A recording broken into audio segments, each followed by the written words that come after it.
Good afternoon, everyone, and thank you for joining us for this special presentation. We kind of were able to segue it in at the last minute while we're doing our Hope and Healing Grief series. We're very pleased this afternoon to have with us author and speaker Randy Stocker sharing about understanding grief.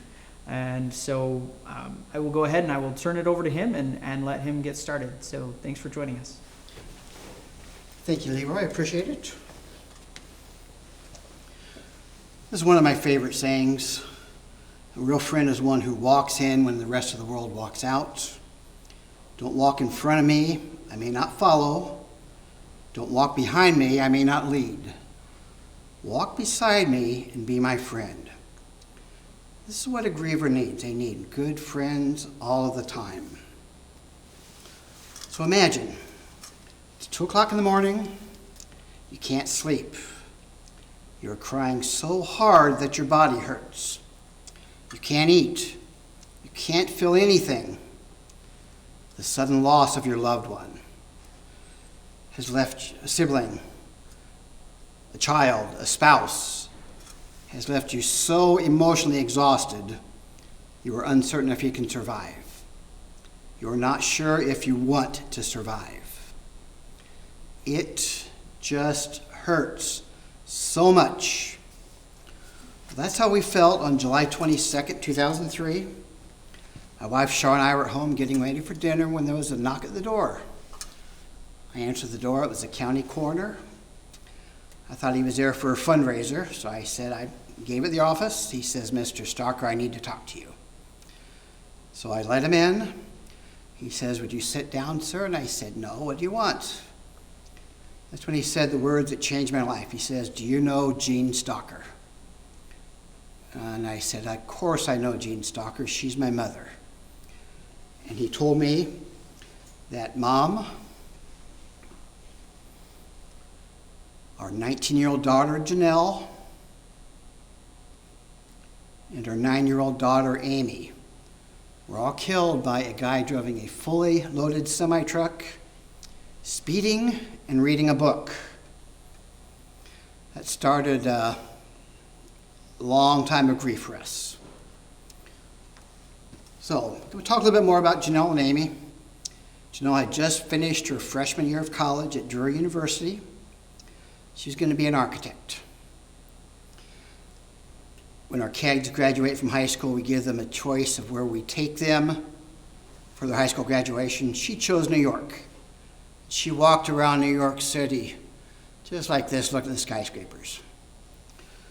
Well, the last day there, we got down to Times Square, and there was a game show called I Bet You Will, which is a pretty silly game. They grab people out of the audience and challenge them to do stuff. So we watched it for an hour, and then Shaw and I went up to our room. About an hour later, our beautiful 19-year-old came up to the room with a lot of money. A lot of money. So what's a dad to think? Well, she had got picked to be on this show. They offered her $100 to take off her shoes, walk around Times Square, and then lick her toes clean.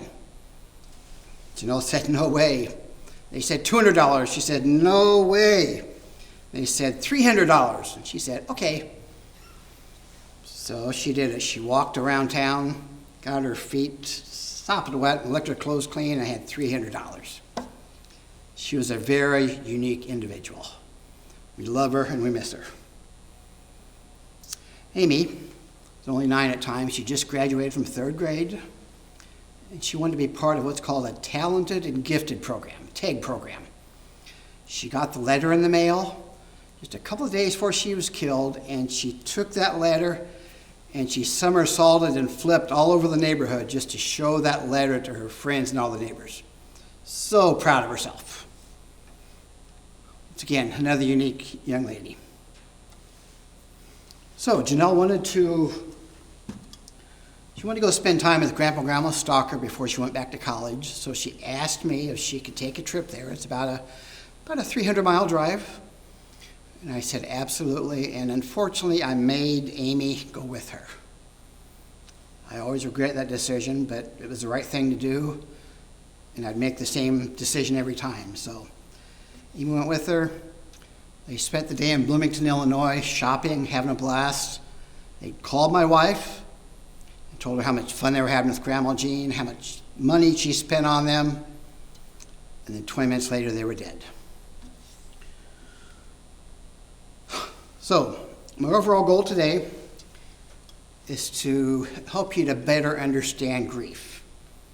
As a griever, which we all are or will be at some point in our life, as a supporter, to help or support those who are grieving, and then as a friend. A lot of us just don't know what to do or what to say when we're trying to help someone who's grieving. So our initial thoughts, and probably a lot of people's initial thoughts when they hear this, is disbelief. Can't believe they were dead. We just talked to them a couple hours ago. We just saw them yesterday. I'm not going to believe it until I see their bodies.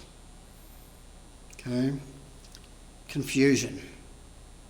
This only happens to others in the news. You see it on the newspaper, but it doesn't happen to good people. We're a good Christian family. God would never take our daughters away from us. Unanswered questions. We all have them. God, why would you take our young daughters away from us at such a young age? Every day we pray to you to protect our family. What's going on?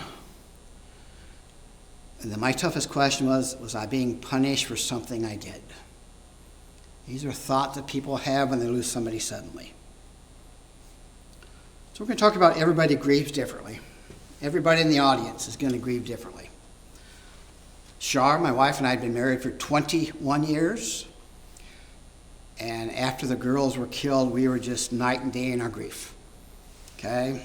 I was a freaking ball baby all the time, nonstop, multiple times a day.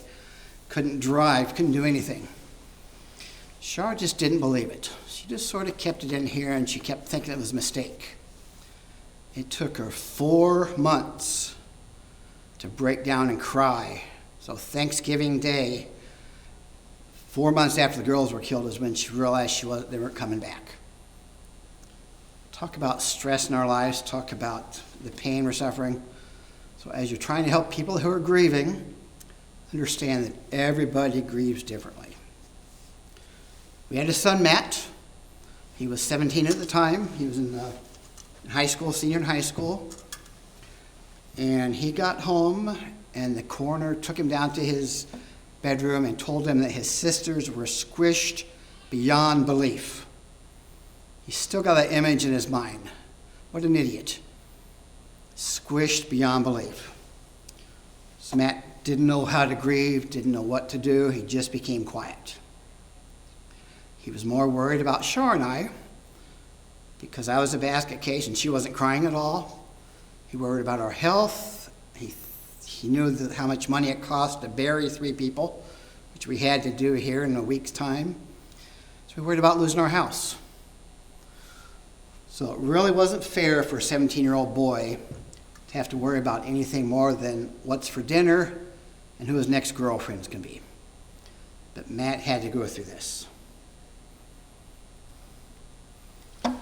Talk a little bit about grieving and suicide. It's really an epidemic out there.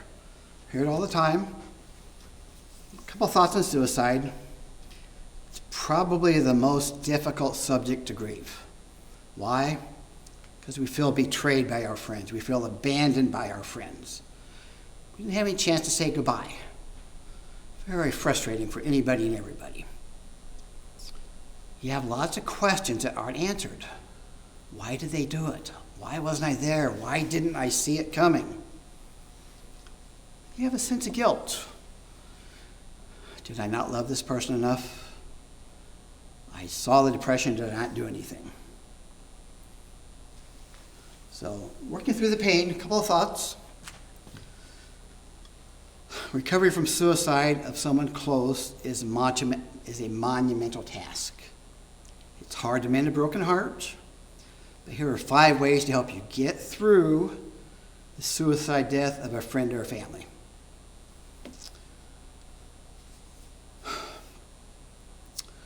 Number 1, suicide is really the response to some kind of loss or to real or perceived failure. You're not to blame. You may not recognize what was going on, but the person's problem is all that exists to them, and they don't see it getting better. So the way to accept it, you need to understand that you may never know the answers to why they committed suicide. So you need to accept the fact that you won't know what happened or why it happened. Number two, I encourage you to allow time for the bad memories, because they're going to come. Don't try to fight them off. They're going to come. But make more time for the good memories, because you had a lot of good friends with that family or friend who died. Three, you need to acknowledge your feelings or your anger. It's okay to cry. It's okay to get mad. You should have seen me after my daughters were killed. I was angry at the world. Number four, try to turn your guilt into forgiveness for that person and for yourself. Try to get along. Number five, accept the loneliness. So, grieving is a very natural thing. It's natural as crying when you're hurt, sleeping when you're tired, eating when you're hungry, or sneezing when your nose itches. That's how simple grief is. But it's also very complicated. So after our loss, we did some unique things to help us get through our grief. These might or might help you, not help you.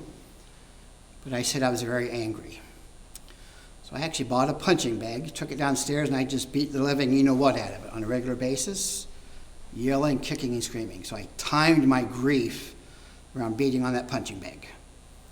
Did it help? Absolutely. Frank Sinatra at the cemetery.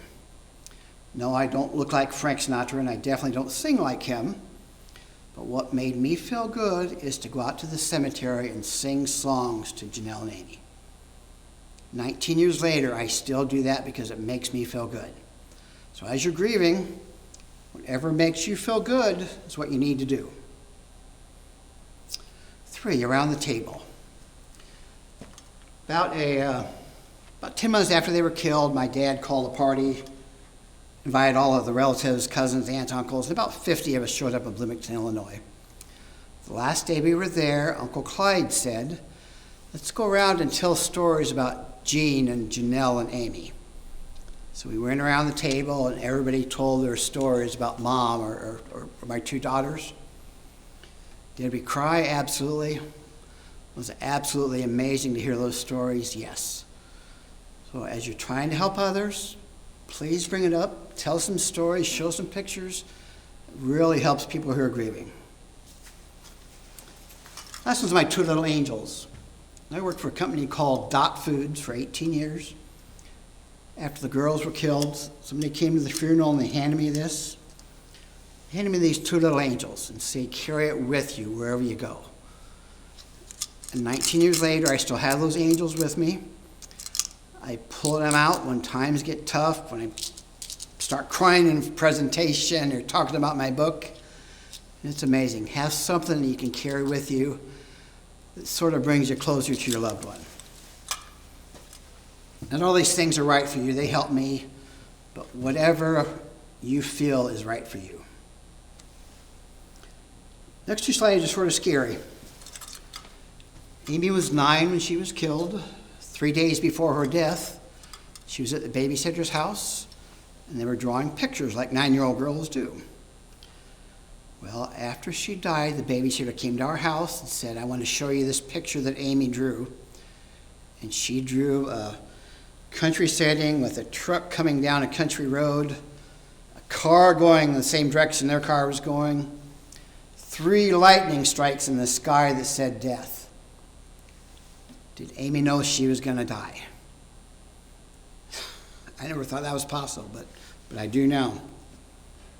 Janelle. When she was 16, she wrote a letter to her mom that says, "Do not open unless I die before age 21. I didn't even know about the letter until after Janelle died, but she said these are the things I wanted to accomplish in her life, and she wanted to have a steady boyfriend, and she wanted to go to New York City. So she'd accomplished some of the things on her list, but what teenager writes a letter that says, "Do not open unless I die"? Did Janelle know she was going to die? Understanding grief. You've all been through grief before. It just rips you apart this way and this way. There's all kinds of emotions. You get one of them, you get all of them, you get multiple emotions at the same time. But you have to grieve to heal. Okay? A lady named Elizabeth Kubler-Ross wrote a book called The 5 Stages of Grief. Sold a lot of her book, but it simplified grief. It said you go through denial, then anger, then bargaining, then depression, then acceptance, and poof, your grief is gone. It really doesn't work that way. In my opinion, Elizabeth Kubler-Ross was wrong. So this is what grief is. Her thought was grief is an orderly process, one step at a time. On the right here, this is what grief really is. Okay? Good days, bad days, anger, pain, new relationships, hope, loss, crying, tears, just all over the board. Nothing basic about grief. It's not orderly. If you think it is, you're wrong. So what is a grief to a griever? It's a journey. It's a messy journey. Okay? It's exhausting. Okay? It's hard to grieve and do work or function or anything. It's multiple emotions all tied together. Okay? Concerns about the future. We all think we have a future with a person that died, and we don't have that anymore. How is our future going to change?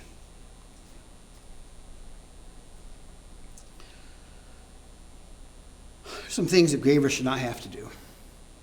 Should not always have to have a good day.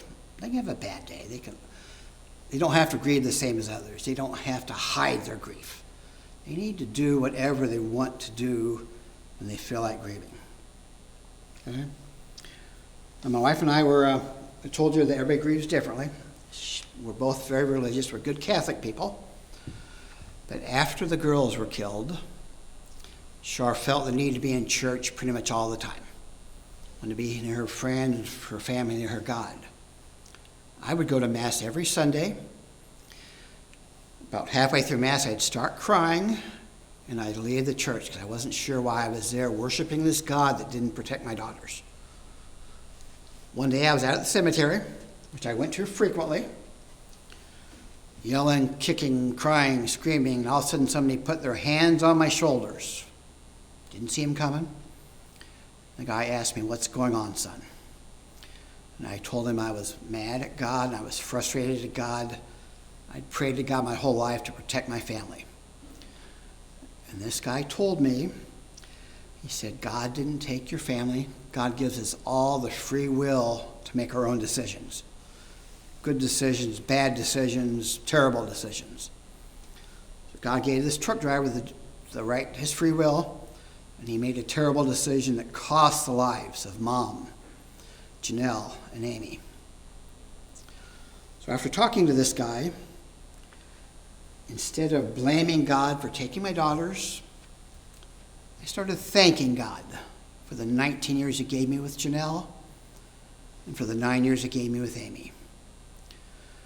Probably saved my life because you just can't be angry at God that hard for that long. That very same night, I was invited out to a presentation at a local church. Wasn't excited about going, but I got there, and the minister up front was talking about this guy he met at the cemetery that day. So the guy I talked to was a Catholic minister in town. He's from Boise, Idaho. And he helped me an awful lot, and he was actually talking about me. So it was a little different. There's some sad things we learn from grieving. Sometimes friends and family tend to drift away. Okay? The griever's life changes. It's not the same person they were before. Okay? I'm not the guy that wants to go out for a beer or go bowling or play tennis every day. I'm going to stay home and cry and be angry. Sometimes friends just give up on that person. They want the old Randy back or the old person back. Sometimes they just get uncomfortable being around somebody that's crying and angry all the time.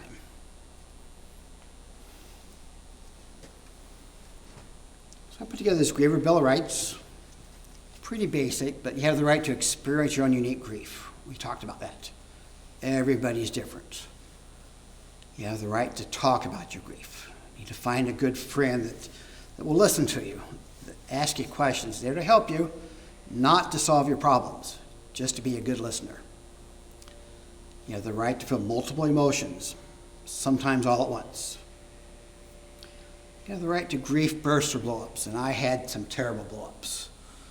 Even years after the girls were dead, I could feel grief sort of rising up through my belly and through my chest, just getting ready to explode. Usually a holiday or a birthday or Father's Day was worse for me. Okay, it doesn't do that anymore, but you can just sort of start feeling it. I knew it was coming, but you can't do anything about it. You have the right to make use of healing rituals or ceremonies if you choose. Okay? If you feel like lighting a candle every day for your wife or for your child, it makes you feel good, do it. Okay? You have the right to embrace religion or spirituality or to not embrace it. That was both ways. Okay? Don't let people tell you what to do. If you want to take a break for a while and come back, which is what I did, absolutely fine. You have the right to search for new meaning in your life. Quick story here. My dad and mom would have been married for 50 years. That year she was killed. Dad was lost. Mom was the party person. She'd arrange all the engagements and the family events and the card clubs and all that kind of stuff. So Dad was just lost without Mom. So he called me up about 8 months after they were killed and said, "Randy, I'm dating someone." And I was excited because he was looking for new meaning in his life. Then he said, "And she's your age." So that was a little bit of a shock to my system. And so instead of having the father to son talk, we had the son to father talk. But he was trying to get new meaning in his life. That didn't work out, which I told him it wouldn't work out. And then one of Mom's best friends introduced Dad to a widowed lady. They got together, they dated for a couple months. They flew out to Las Vegas, got married, and then called all the kids and said, "Guess what we did today?" So they're moving on. They've been together 15 years now. She's not Mom. We can't ever replace Mom. But Dad's happy. And Dad's happy, we're happy. So, quick summary here. You cannot grieve wrong. So if you feel like crying, you should cry. If you feel like screaming, you should scream. If you feel like doing nothing, do nothing. So nobody should tell you when, what, or how to grieve. Okay. My thoughts on 4 ways to move ahead with your life. A lot of people ask this question, but once you lose somebody you love, you need to have something to look forward to. Okay, something positive to look forward to. So we had 2 things. We decided to adopt a little girl from China. So we had all of the plans, and we adopted Melissa from China.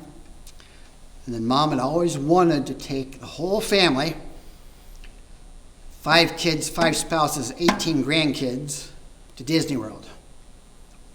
So my dad and I made that happen. So 28 of us went to Disney World to honor Mom on the anniversary of the death. So have something to look forward to. Number 2, don't focus on what you lost. Some of us just worry about what we lost so much. Instead, I encourage you to think about what you had, the great times you had together, the love you shared.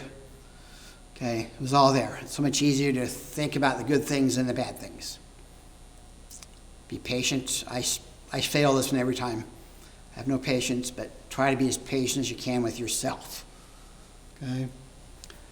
And then my wife writes things down. She still writes down the good days and the bad days. She goes back and reads them quite a bit.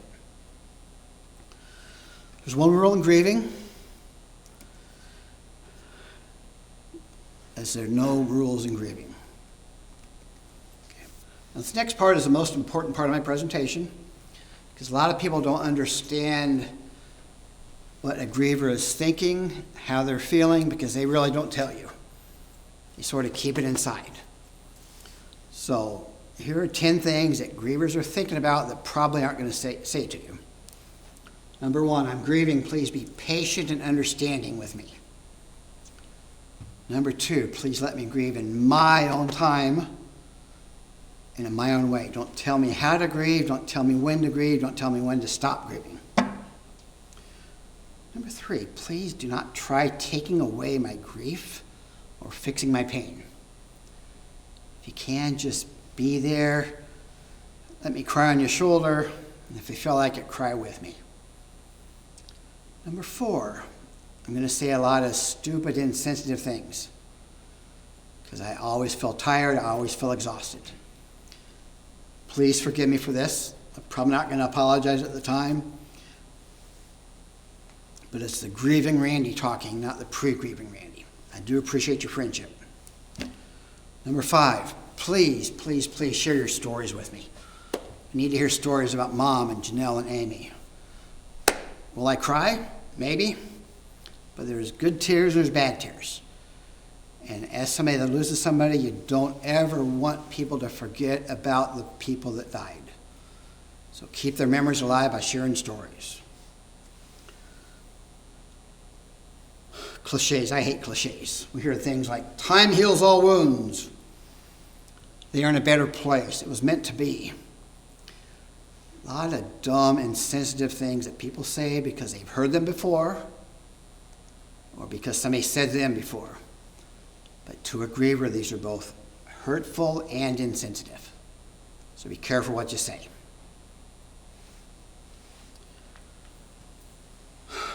Number 7, you can't fix grief. Okay? Absolutely cannot fix grief. So nothing you can say to me will take away my pain. I just need you to be there. I just need your support. I need your friendship. Don't try to solve it. It is unsolvable. Number 8, please don't stop calling me. We all have funerals out there, and after the funeral, what happens? Woof! Everybody goes home. That's when I need you to reach out. That's when I need your support. Call me, stop by. But do it in a personal format. None of this texting or email. I need you to come by and give me a hug. I really, really need a hug. Okay? And the number 9, the most important, I will never be the same person I was before. I've been through a traumatic experience. Please accept me for who I am today. So if you're really a good friend to somebody out there, you need to accept them how they are today. Don't expect them to go back to the other way. So, ways to help those who are grieving. Understand the grieving process. We just went over that, and I've got some handouts up here for you that explain those 9 steps. Okay? I've had several people that are scared to tell their families kind of stuff, so they put these 9 steps in a letter form. They sign their name to it and say, hey, this is how I'm feeling. Okay? And it works, so. Be proactive. A lot of times we say, well, call me if you need something. You know, if I didn't call you before my loss, I'm not going to call you after loss. So say things like, hey, I'm going to mow your yard for the next 6 weeks, don't worry about it. Or in Minnesota, we need to say, hey, I'm going to shovel your snow for the next 8 months, don't worry about it. So be proactive. Say things that will help them for sure. I'll pick up your kids and take them to McDonald's Thursday night. I'll take your kids to the park with me. So be proactive. Never offer advice, just offer options. Okay? Nobody likes to be told what to do, especially a griever. Okay? So don't say, you need to go see a grief counselor. Put it in a better format. Hey, I heard there's a new grief counselor in town. My friend Sally saw her. Would you like me to set an appointment for you? Can we go together? Okay, so don't tell them what to do. Suggest, give some ideas. Good things to do. Let the griever tell their story. Sometimes, some of us talk more than we listen.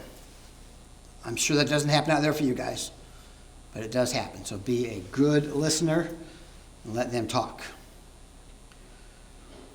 Be sure to assure the person that it's okay to get emotional. Okay? Tell them it's okay to cry, it's okay to express anger, it's okay to get mad or frustrated. Sometimes they need your permission to do that. And if you give it to them up front, it will really help them. Tell them you're sorry you can't make things better, because you can't. Reaching out. Sometimes we're trying to help people. We put it off. We say, well, they've got family there, they've got friends there already. I'm going to wait a couple of weeks. Well, if you're really a friend of a griever, you need to reach out immediately because they are expecting you to reach out. So don't put it off. Don't come up with an excuse that fits your schedule. Make it happen and do it. Reach out and help that person. You don't have to know what to say. A lot of times people just are scared to visit a griever because they don't know what to say. My advice is you don't need to know what to say. Just be there. Think about the words you use. I know how you feel. Well, did your mother and 2 daughters get killed by a semi-truck driver? How the hell do you know how I feel? God does not give you more than you can handle. You know, it's true, but God really, really tested me by taking my mom and my 2 daughters at once. But did I want to hear that? Absolutely not. Be strong for others. You know what? Others need to be strong for me. I'm the person that's grieving. Good things to say. We've got to say something. Say, I'm here as a friend. It is okay to cry or be mad or get angry. I'm sorry that I cannot make things better for you and your family. Always include the family, okay? There's kids and grandkids and spouses and parents involved, so always include the family. Do say, I'm here and I don't have a clue as to how to help. Together we'll figure this out. Secondary losses, a lot of times we worry about who we lost, which is great, but we forget about what we lost in the future. We worry about what we lost in the past. But I didn't get to see my daughters graduate from 4th grade or high school. I didn't see Janelle graduate from college. No grandkids, no great-grandkids. There's so many secondary losses out there that people don't think about, that as supporters, we need to understand and reach out and help with those things. Financial stability. I started my grief ministry when a lady whose husband was murdered called me up and said, I need to talk to somebody who's grieving as much as I do. Okay? We spent about 90 days every single day with this lady just to get her through it. But what we learned is that her husband had always done all of the check writing, bill paying, house stuff, everything else. She didn't have a clue how to run a house and how to run a family. So try to find out what people need and help them as much as you can. So here's 4 questions to ask yourself before you help someone who's grieving. What does this loss mean to this person at this time? It is different for everybody, okay? What type of support does my friend need? Might be financial support. They might need helping with the kids. They might need mowing their yard. Find out what they really need, and that's what a good friend can do to support them. Number 3, am I someone my friend can confide in? This is a very confidential relationship. If you're sitting there with somebody who just lost a family member, it's between you and them. Keep it that way. And then number 4, we need to always ask ourselves, am I someone who is there when others walk away? Because they do walk away. In a bereavement, first of all, grief never ends. People just adjust to their new life. Okay? Begin to laugh again. Let me start thanking you for all the time and effort you did to help them. Energy levels increase. Maybe they want to start going out for that beer, go back to church or something. They start feeling a sense of hope for the future. Okay. Well, guys, that's my presentation. How you can help, I'm trying to get the word out across the country. I travel, I talk to different groups of all sizes. Most people just don't understand grief, and I'm trying to help them. So if you know any organizations or groups or churches or businesses that might be looking for a speaker, keep me in mind. Number 2, pray for those who are grieving. Grief doesn't end. Pray for them for a long time. Number 3, if you feel like buying a copy of my book, I got them right over here. If not, that's fine as well. But I want to thank you for coming today.